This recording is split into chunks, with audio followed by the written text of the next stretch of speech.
নমস্কার বন্ধুরা, আজকে করব আমি মটর দিয়ে লাউ রেসিপি। খেতে কিন্তু দারুণ হয়েছে। আমি বিভিন্ন রকম লাউ করে শেয়ার করেছি আপনাদেরকে, আর আজকে আমি মটর দিয়ে করে শেয়ার করব আপনাদেরকে। দেখেন, আমি রাত্রেবেলা কিছুটা মটর ভিজিয়ে রেখে দিয়েছিলাম। সকালবেলা অর্ধেকটা খোসা ফেলেছি আর অর্ধেকটা ফালাইনি খোসা।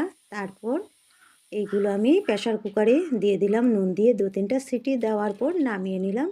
আর একটা লাউ থেকে অল্পখানি লাউ কেটে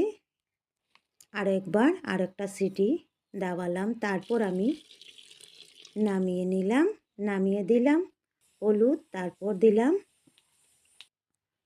আর একটু গরম জল দিয়ে রেডি করে নিলাম। আর এদিকে কড়াইতে সরষের তেল গরম করে দিলাম কুচানো আদা, কাঁচা লঙ্কা, পাঁচফোড়ন, শুকনো লঙ্কা, এগুলো দিয়ে তারপর একটু সময় ভেজে নিলাম। দিলাম ধনিয়া পাতা ফোড়নে দিয়ে ভেজে নিলাম। তারপর দিলাম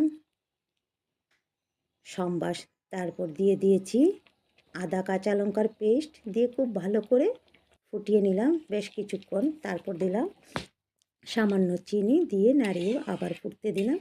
আদা কাঁচা লঙ্কার পেস্টটা আমি আগে দিতে ভুলে গিয়েছি, একটু লেট হয়ে গিয়েছে দিতে, সেজন্য আমি খুব ভালো করে ফুটিয়ে নিয়েছি, তাই কাঁচা গন্ধ থাকবে না।